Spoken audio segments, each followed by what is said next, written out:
What's up, everybody? Welcome to the Scratch Agency podcast, hosted by Scratch Agents for Scratch Agents. This episode is brought to you by Virtual Intelligence, your premier partner for client-facing and back-office virtual employees. We're joined by Mr. Cruz today.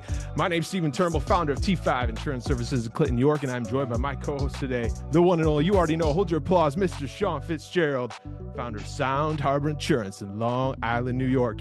We are on our community call today. We've got a great group of people joining us, and Mr. Fitzgerald is going to kick us off with some things. We got some great speakers lined up, and we'll have some great conversations around branding, social media marketing, and all that good stuff. Mr. Fitzgerald, take us away. Awesome. All right. Well, first off, welcome everyone to today's Scratch Agency community call. It's great to see so many of you here. Stephen and I have talked a lot about doing more of these community calls in 2025, and I think they just bring like a really cool and unique energy for Scratch Agents specifically. So we're going to keep these rolling for 25. And before I pass the torch on to Ciara and Brett, I just wanted to go into one thing that a mentor of mine shared with me about social media branding and strategy specifically. And I thought it was a really interesting concept it's something that's helped me a lot from a branding standpoint. And basically it starts with a really simple concept of people want to do business with someone they know, like, and trust, right? I think we can all agree on that.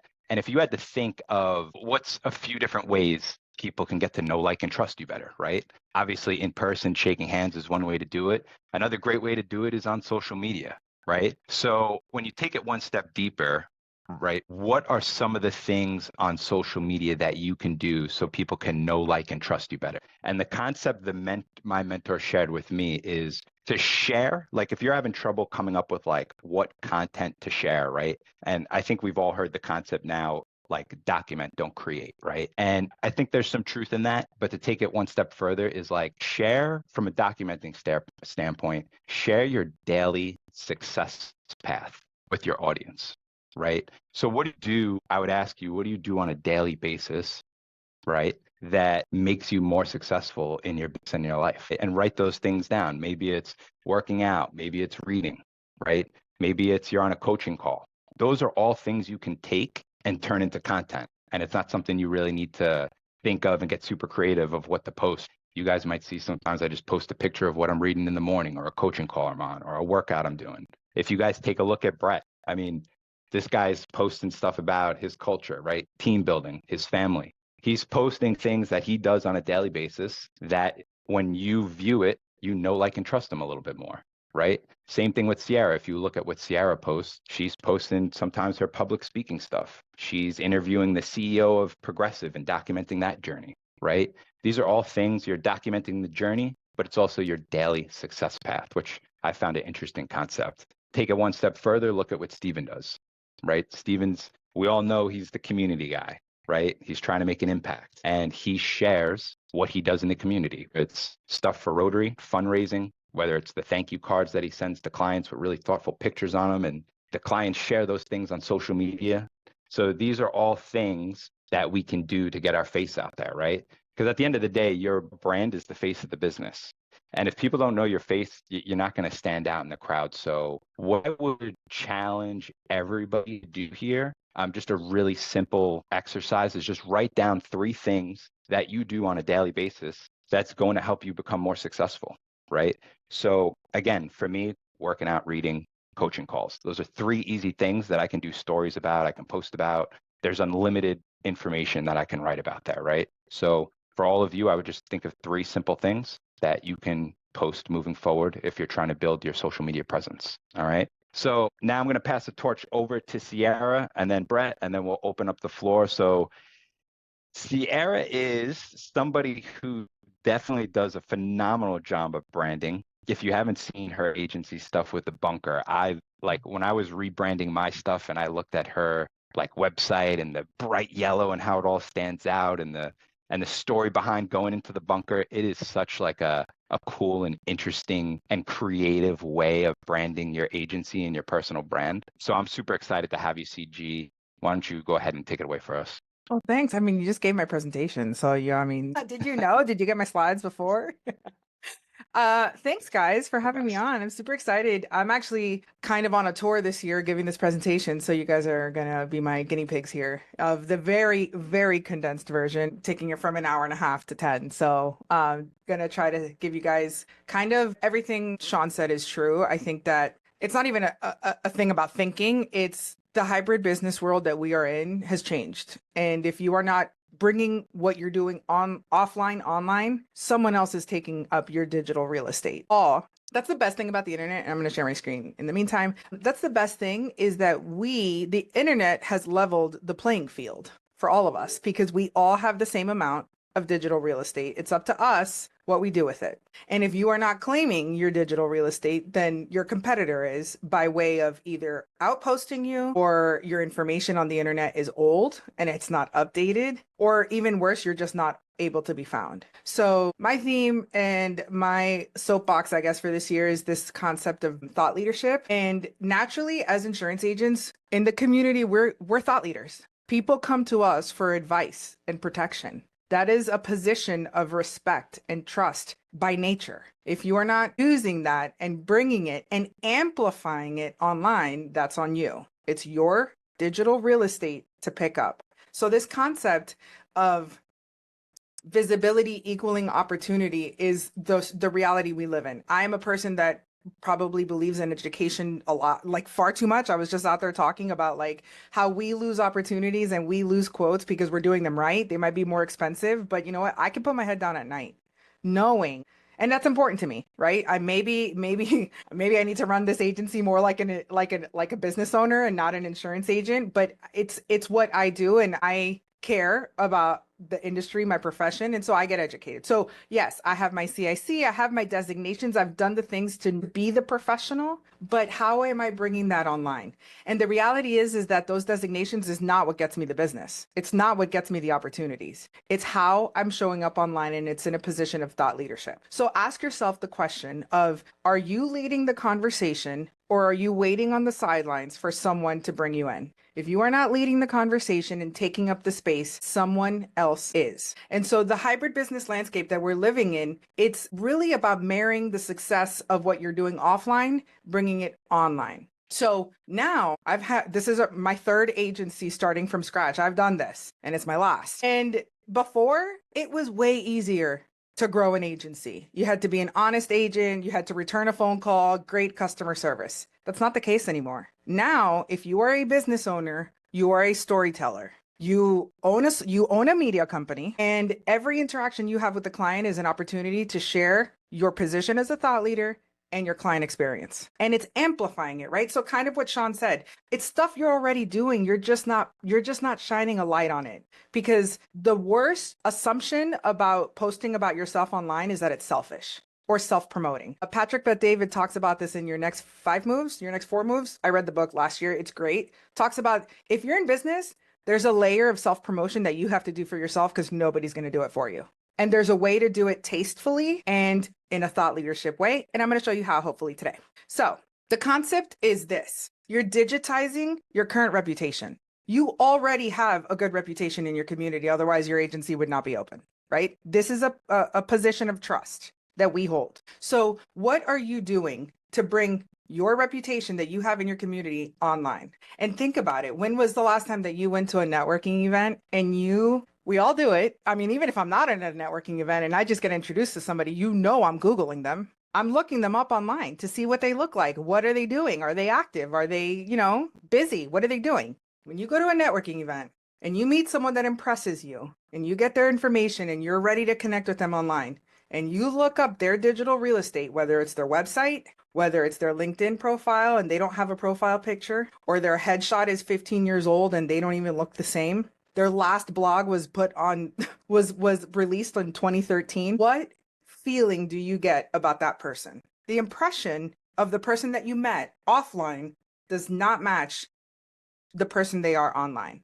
And that leaves us with a negative impression, right? This is the hybrid business landscape we're living in. What you're doing off needs to match what you're doing online. So sometimes I felt this for a while, that I was late to the social media game as far as like in this capacity of like a thought leader of like claiming my real estate. But The businesses that are using this and claiming it are the ones that are dominating this conversation and winning the trust of the people. So 69% of insurance transactions are started researching online by the consumer. So if you are not there answering the questions that they are asking, that's your real estate that you're giving up to someone else to do. And so I just want to encourage everyone, if you feel like you've maybe missed the window to start your online journey and your documentation and grow your audience, you haven't. And here's why. This was a fascinating statistic when I heard it. 135,000 C-suite executives are retiring in the next 3 years. So that's huge for us because the people that are coming into those spots are our age. And how do we shop? Consider the way you shop. Consider what you do when you go to get a new pair of running shoes. What about when you go to buy a lawnmower? What about when you go to buy a car? We're all doing the same thing. We're going either online, we're going to YouTube, asking it the question, we're going on LinkedIn, we're Googling it. We shop the way our ideal prospects shop. And 135,000 people are coming into this C-suite spot in the next 3 years. So we have 3 years to be found. This is the time to start building and claiming your digital real estate. And so outside of that, another 2 million people are retiring. So those might be small businesses, right, that are being sold. Who knows what encompasses that, but it's still probably people in higher deciding positions. There was a study done by Rory Vaden, who is probably the biggest branding genius in the country. And they asked 1,000 Americans what importance do they put on which professions have personal brands. And 53% of people said that they would like their insurance agent to have a personal brand. The only people higher than that was 61% being our doctors and high 50s, 58, 59% being attorneys. 53% of the public wants us to have a personal brand because personal brand equals trust. And this is the reality of that statistic is that the higher the level of profession has a requirement of trust, the more need for the personal branding part. It matters. It's the way we all buy. It's a feeling in our guts, that level of trust, to Shawn's point of doing business with people that we know, like, and trust. And so I'm going to give you guys the pillars of what thought leadership style content looks like. Okay. So if you don't know what to post and you don't know what to talk about, the first thing I would tell you to do is decide the level of humanization that you are willing to show. Make it a boundary. Some people don't want to show their children on the internet. Okay, that's fine. But you could still take a picture of the park you're at with your kids and post it the next day, right? Love spending the weekend at this park without showing your children. Spent the weekend with my children. Decide on what you're comfortable showing about your personal life and show it. People love to do business with people that they know, like, and trust. So when you're positioning yourself as a thought leader, think about this concept about like what you know. What do you know about the expertise and insight part? What do you know that can help others? How can you share it in a way that is actionable and innovative? So solve a problem, share your perspective. All of us should be talking about wildfires right now and our view as insurance agents on what it's going to do to the industry, what it's going to do. I know some agents were defending the position and the misinformation on the cancellations of the insurances. That's thought leadership style content where you can share your expertise about a subject, creating educational content. I think we all do a really good job about that here. Like this group has a grasp on the education piece and it's great. The next one is be authentic and relatable, right? Be transparent about your challenges, your lessons learned. Show your personality. Don't just pontificate insurance facts, please. Like every time I see somebody post like, what is the definition of a deductible? I just want to cringe. Nobody cares. Why don't you share an experience of how you lowered a deductible from $5,000 to $2,000 and it applied to a bigger payout for your client to save money? That's how you educate people on what a deductible is, right? Like give it real world applications. So how can you share your expertise in a way that feels human? The foundation to thought leadership is relatability and human and authenticity. I would say from the feedback that I get, because my content style has been changing. I have been really, really going deep into this idea of thought leadership. I think that this beats the expertise one. The authenticity and I really use my challenges, lessons learned, and experience. That's kind of my MO. I like to do that because I think that as insurance agents, we also forget all we do is post insurance content. Well, we're actually growing a business. Brett does a great job about this, right? Sharing his struggles of growing the revenue. Right? How many, I couldn't even imagine the amount of DMs and real life conversations that me and him had at dinner from that one post. It makes him relatable, right? It grows his network. It attracts more people that are wanting to grow a business no matter the industry. That's the concept of being authentic. Share your struggles. You know what? Today I had a really bad day. I lost a big account and this is what I learned, right? People are looking for that. And then consistency. We all know in life, right? Like if you're not consistent, it's worse. It's almost like don't do it if you're not going to do it consistently, right? So pick a schedule. If you don't know how to do it, if you're not comfortable, choose one a week. Start there, show up on a Monday, show up on a Tuesday, pick your day, put some thought behind it and do it and engage. You have to engage back. Posting and ghosting on social media is like walking into a networking event and spamming people with your business card. Do not do that. This is an engagement community. That's what we're going for. So here's kind of like also a breakdown of the percentages of like the amount of content, right? This is what I'm doing. 60% of it is like thought leadership style, where it's educational. I'm an authority in my community. I know what I'm doing from an insurance perspective. 30% of it is what Shawn's talking about. The trust behind the scenes, my journey, I'm growing. I added a team member. My VA did this. Oh no, one of my people is leaving me, whatever. That behind the scenes, spend a day with me networking. Show your networking in the morning, show your lunch, show you back in the office. T5 did this the other day, right? A day out in the office where he was in the community built. All of that is what builds authenticity and trust. And then I would do 10% of interactive, lighthearted, fun stuff. If you follow me on LinkedIn, I've been hitting heavy with the stuff about the branding and the thought leadership. And I'm leaning into Trisha with Progressive, doing all that. Yesterday, I was not inspired to post. I didn't feel like it. I was cold. I was miserable. And so, I was at a networking thing, and I just took a picture of an artistic picture of my coffee, and I was like, "What's your best? What's your go-to coffee order?"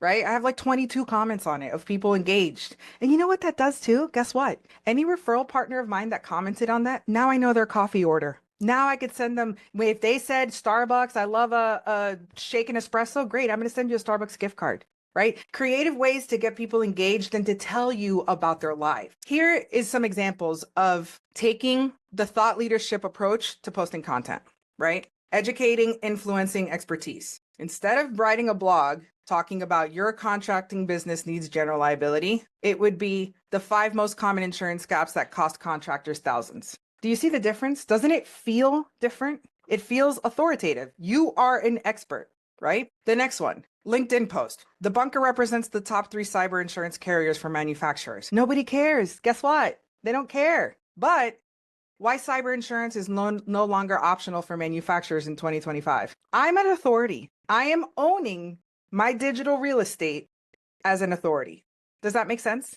Okay. One of the things that helps me do this in an efficient, effective manner, and I have my virtual employee helping me do this, is Canva. You guys know I'm the queen of Canva. The only way you could do this at scale is having systems and process done like this. So if you follow me on Instagram this morning, I posted like a post of a new blog about cyber manufacturing, all that stuff. My VA is doing this for me in Canva. She posted the blog. She's doing the blog. I'm reading, tweaking, humanizing, approving, posting it, does the graphic for me. I post it.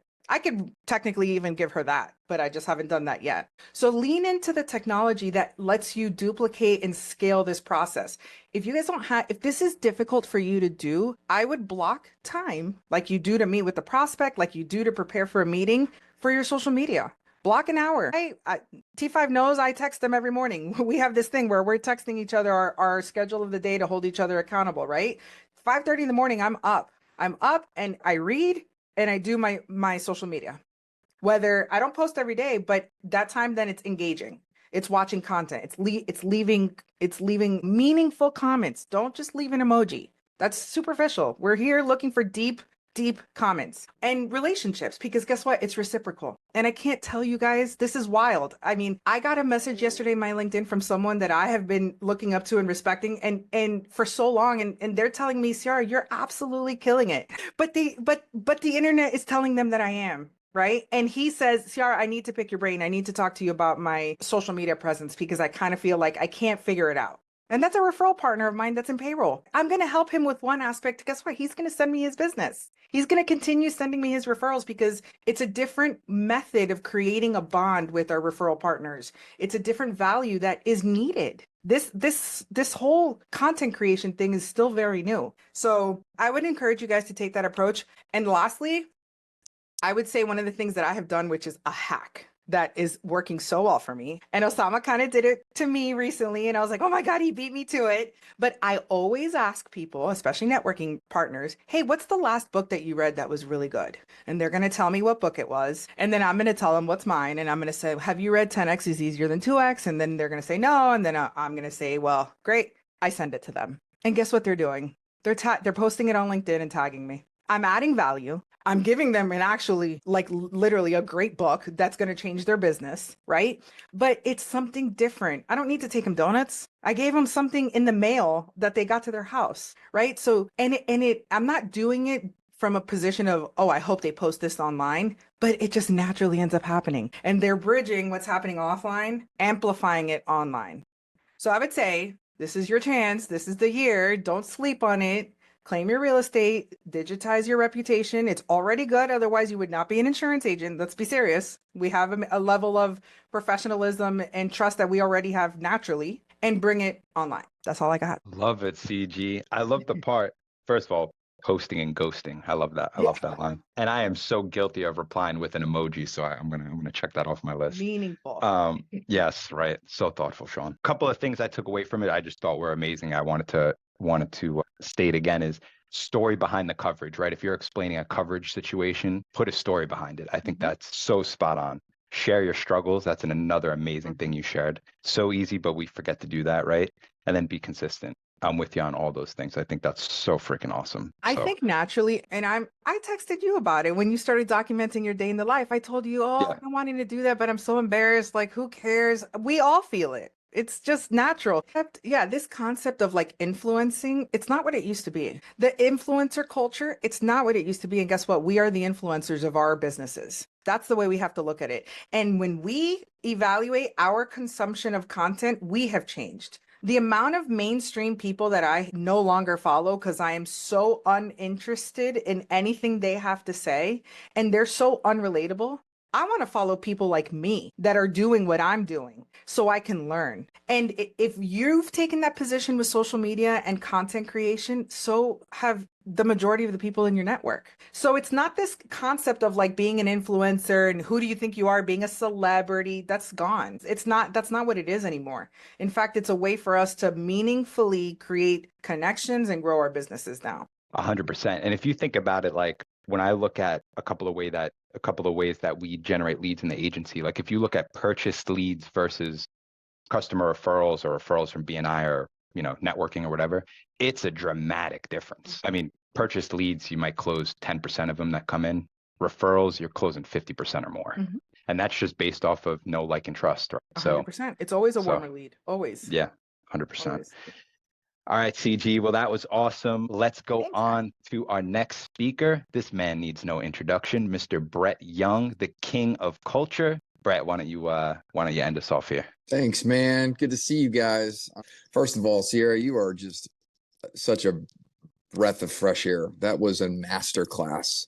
I learned so much. I just took a bunch of notes. Really, really cool. The decks that you have is really, really cool as far as just the content. From a thought leadership perspective, that was a lesson right there. And I love this because, I mean, that's really kind of what I wanted to just chat on today is just that, a lot of this stuff is about where I think a lot of us are online trying to learn through modeling, not just education, like seeing it. And what I just saw from Ciara is, taking notes, like the way that she presents, the way that she understands that, the way she articulates that, the way she put that together. Like I want to model that for me when next time I go do a presentation or next time I want to think about a content piece. And so for looking at it from a lens of, it's not just about learning it, it's so much more about how do I do it, and I can duplicate and model what other people are doing. And so, which is a great kind of segue. So just appreciate you very much. If you don't follow Ciara, I would highly recommend it. She is just a wealth of knowledge. She's incredible. So always willing to give, which is a clue. So real quick. So I appreciate you having me today. I'll preface by saying I'm really good at doing it wrong for a long time. And then if I do it wrong long enough, then I kind of figure out something that works. So if you're doing stuff that doesn't work right now and you're doing stuff that you're not getting traction, I would encourage you just to do 3 times more of that and you'll figure out what works and what doesn't. And so that's totally normal. And that's where creativity lies. And so paint outside the lines and just be okay with being bad before you get good. You're never going to jump on a podcast or a call like this and then all of a sudden you learn something and then you're going to be great at it. It doesn't work that way, right? So there's 4 levels of knowledge. We teach this in our agency, and I think it's kind of the core of what I wanted to talk about today. So first way we learn is learn knowledge. We read the book. Ciara gets up in the morning, she starts reading, she does her learn knowledge. Okay. We watch something, we listen to something, we hear something, and we educate ourselves through learning it. Okay. The second thing is we do the activity. We take that information and we go out and we actually do the thing. You just learned about social media. You got some great information. Now it's a matter of going out and practicing it, right? And we learn through the activity of doing. You cannot have one or the other in order to become masterful at anything. So the activity is second. The third level of knowledge is what I think is the most important with social media, which is modeling. Okay. Which is modeling, meaning I'm getting online. All of us are getting online and we hit the follow button. I think if we were honest with ourselves, many of the times that we hit the follow button is because we want to model something that we see. And so that's that. And we learn that way, right? That's why we like mentorship. That's why we have specific people that we look up to and call and have different dynamics in regards to people that are doing a thing that we're copying the way that they do it. It's just like modeling, right? NLP, linguistic language program, is purely based upon finding somebody that's masterful in a subject, breaking down how they do it and modeling their behavior. Okay. The fourth thing and the highest level of knowledge, and this is where mastery comes in, is for you to become the model. Meaning now you are somebody that somebody is looking at to be modeled. Okay. And so the way that when you're looking at social media in regards to what do I put out? How do I do this? Why do I do this? Why is this important?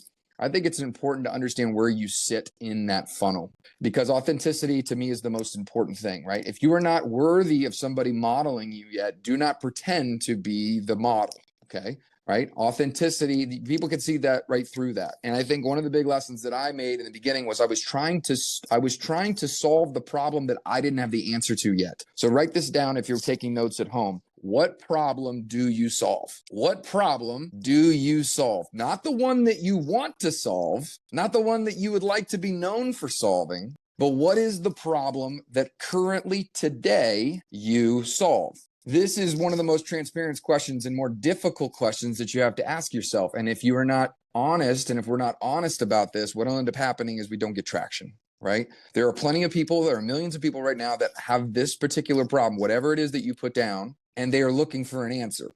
Okay.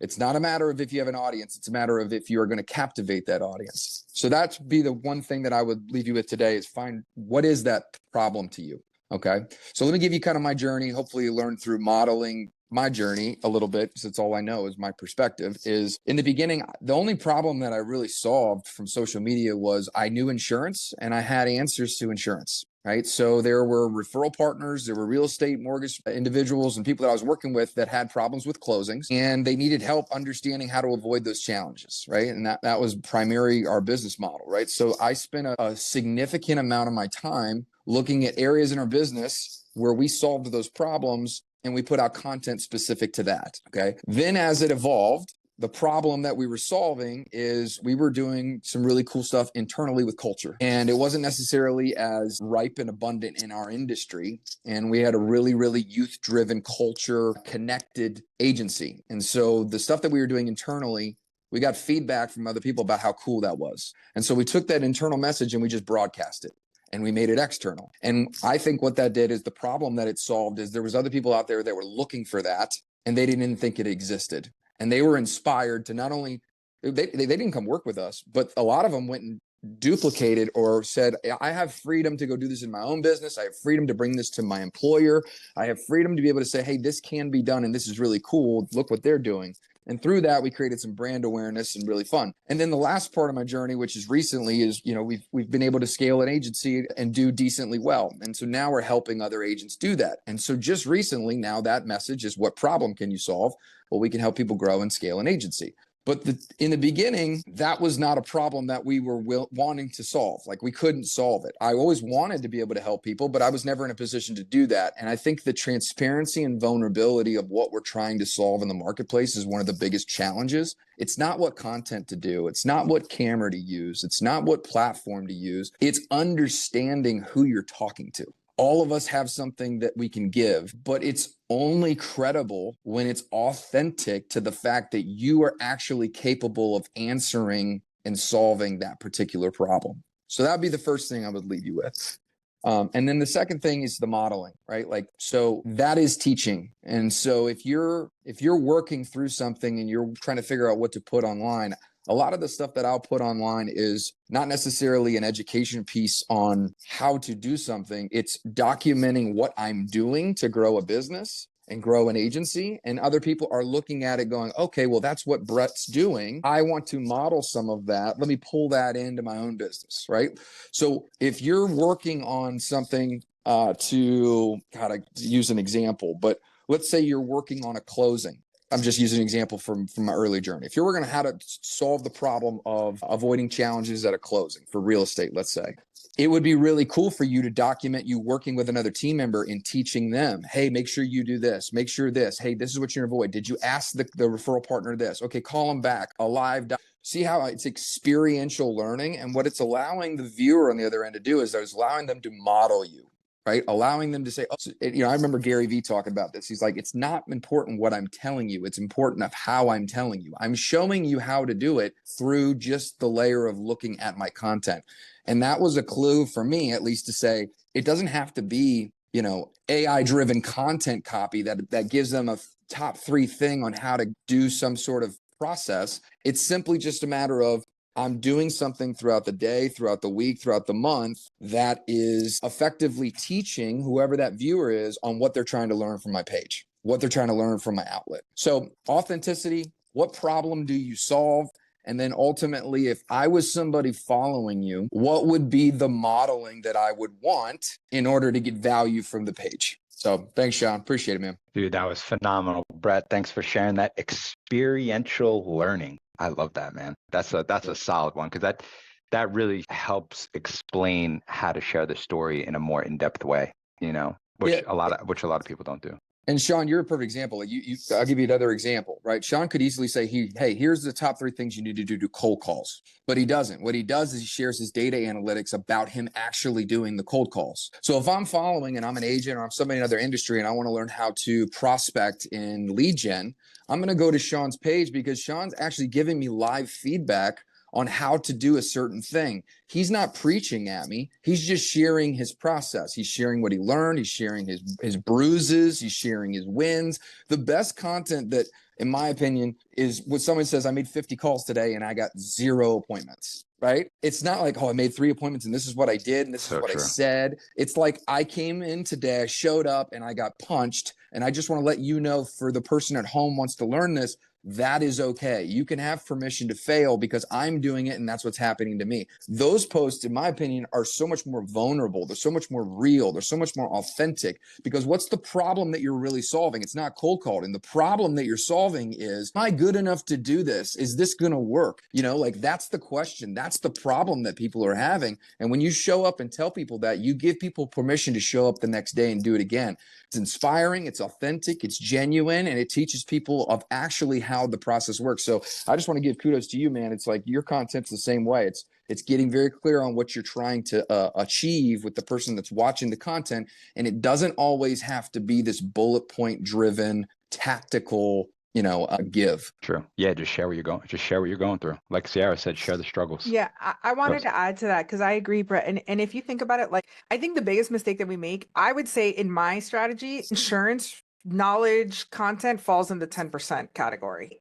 I think that what we forget, Brett does a great job of it, SF does, T5. Michael Cruz is owning the space of putting out content, of being a business owner that's working on, he has a whole series on why he loves to use Microsoft, right? Any business owner that is wondering, should I be using Google or should I be using Microsoft, is going to watch that playlist. He's creating value outside of insurance. And I think what Michael Cruz is the thought leader to his community. And he may never talk about insurance, but they're going to buy insurance from him because of that positioning of the journey of owning a business, growing a business. And I think our industry, I think we're almost afraid or ashamed to talk about the fact that we make money and we're here to grow a business. And I think that is good. It's relatable. It's attractive to other high performing individuals. I went to Orlando to meet Brett's referral partners and his team to do an event to work on my business with other people of other industries, right? Like it opens up doors and windows or doors for events, even stuff like that to bring in business generating activity, events, content. Like, I think that honestly, I would encourage it to be less about insurance. My strategy is 10% insurance. Even this week, I'm targeting manufacturers in 2025. The last blog that we're going to be posting in about 2 weeks is about why manufacturers should work with trademark attorneys. I'm not talking about product liability. I'm giving them value on the importance of finding the right trademark attorney. And guess who has the best one in Miami, right? So guess who's going to feed that? I'm valuable to them. Think outside of the box about the network, of the connections, of the synergies that you can make with your content. 100%. I know Chubb loves those manufacturers, CG, especially down in Florida. T5, you got something you want to go ahead with? Do I? Maybe. One thing that I'll just add from, by the way, both are amazing presentations. Thank you both for being here. One thing I want to add with Ciara about thinking outside the box is something that I've been hyper focused on and obsessed with is the surprise and delight factor, right? And you can do that with your clients, with your referral partners. And like a perfect example, I've talked about this on the podcast a few times, but like when we mail out our insurance cards and add a little pamphlet of what their insurance cards are and why they need to put them in their glove box and all these things, such a thing that we don't even think about every day, right? As agency owners or agents, 50% of the time, and I'm not exaggerating, that I mail those out, they post them on social media over insurance cards. And I didn't even think about that when I did it. I just said, we got the nice insurance card sleeve. This is a nice thing so we can make sure our clients are taken care of. They have their updated insurance card, all those things. But like, it's a surprise and delight from the client that they didn't just start a policy with Geico and they sent them a bill and that's the last time they heard from them. No, they got this in the mail. They got the thank you card. They got these things and they're posting that to social media. And to Ciara's point, that's just expanding that network of the people. So I just would challenge people. And like in today's world, we haven't talked about on this call yet, but like with ChatGPT and all of those AI things of coming up with the different content ideas, like Ciara talked about, what are you going to talk about? Like there's so much out there for us as agency owners to utilize of what those experiences are that our clients want to hear about from a documenting standpoint, from an educational standpoint, and all those things. But I just wanted to share that one thing about something as simple as sending out the insurance cards, that it literally almost every other one that we send, somebody tags us on Instagram or tags us on Facebook, like, oh, this was such a nice touch from T5 Insurance and we had a great experience with them. And like, that's priceless, right? Because then it's going out to their whole community. People are commenting on it. My insurance is too damn high, all this stuff, right? And it's just, and all of a sudden referrals come for that. So just think outside of the box of like, what can you do differently from that surprise and delight factor?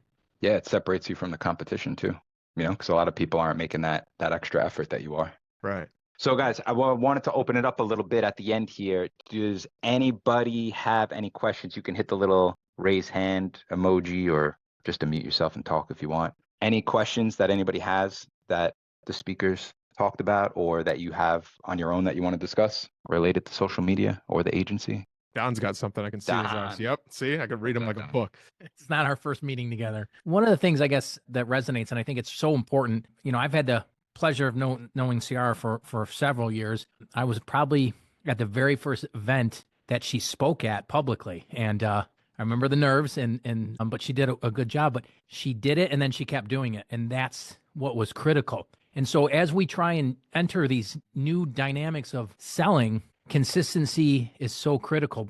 Brett talks about it on a regular basis. Keep doing it until you get good at it. But I think sometimes we think that that's 2 or 3 times. And when we started trying to push videos as a means of communication, and I think it's going to be critical as we move forward that almost all communication with our clients is going to be video-based or direct interaction, we had to do a lot of them. So I'm not talking about 5 or 10, we're talking hundreds. But you have to get past the point of not wanting to hear your own voice, not liking the way you look, or seeing that was weird, We want perfection, and perfection isn't the way we communicate. It seems inauthentic if we do it really, really well, because that's not how you communicate. So just get used to doing it, and then your ease and your comfort allows for the authenticity to come. So continuously pushing these opportunities and finding time on a regular basis to do it is so much more important than having the right camera, the right, the right setting, the right, it doesn't matter. Just talk to people, because that's how you talk normally. If you have an interaction with your customer on the phone, you're like, hey, how's it going? What's going on? And then you do a video and you're like, welcome to my podcast. It's like, well, that's not who I am. That doesn't resonate. It's not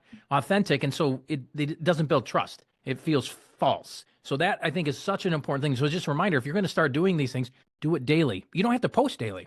Just do it daily. And then you have a whole slew of practice that you can just sit and pull back into later on in the future, or revisit it when you're maybe a little bit more polished at it. Say, I want to say this again in a different way. And the other thing is surprise and delight. I think that Stephen has done such a great job of doing it. This is a way to interact with our customers in a meaningful way, and finding little things to communicate that we value them is critical. And I'll give you one example of what we do. I buy car washes, a book of them.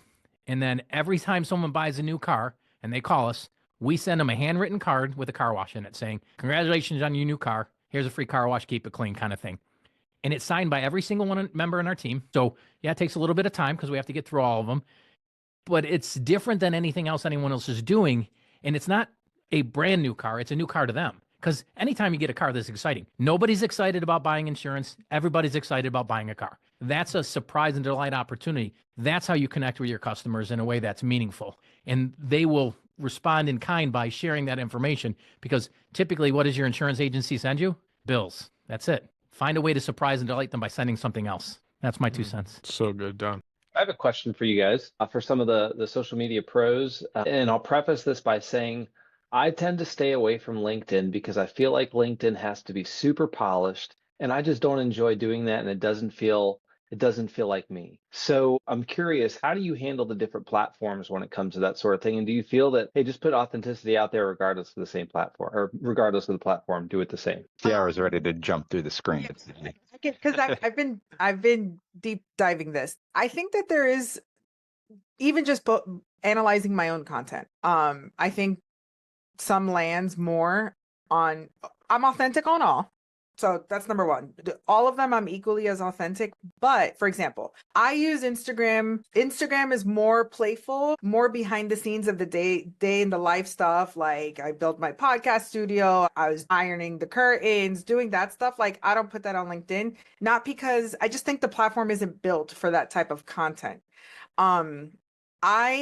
LinkedIn, my post with the CEO of Progressive, LinkedIn ate it up, viral. Like 7 likes on Instagram. Didn't do as well. Like, I just think that, and I can even have the same audience, some of the same people on the same. I think people are just used to consuming different things on different platforms. I lowered the amount of video clips of the podcast I was putting, because honestly, video doesn't do great for me on LinkedIn. My strategy with LinkedIn, which I would also encourage everyone to do, is take photos and B-roll of everything you're always doing. So for example, if I go to an event, I'll post 1-2 pictures of the event, but I'm keeping 7. So like any group photo that I was in, if one day I have nothing to talk about, I'll use the photo and then I'll talk about the power of community. I could talk about that till I'm, blue in the face, right? And I could use a picture from an event that was 6 months ago. So don't release all your content at once. Store it. Be a little bit of a hoarder to be able to fill in the gaps of when you're uninspired or you don't really feel like you have anything to say. But I would encourage you to be authentic in general. But I, in my own metrics, have noticed that I think the target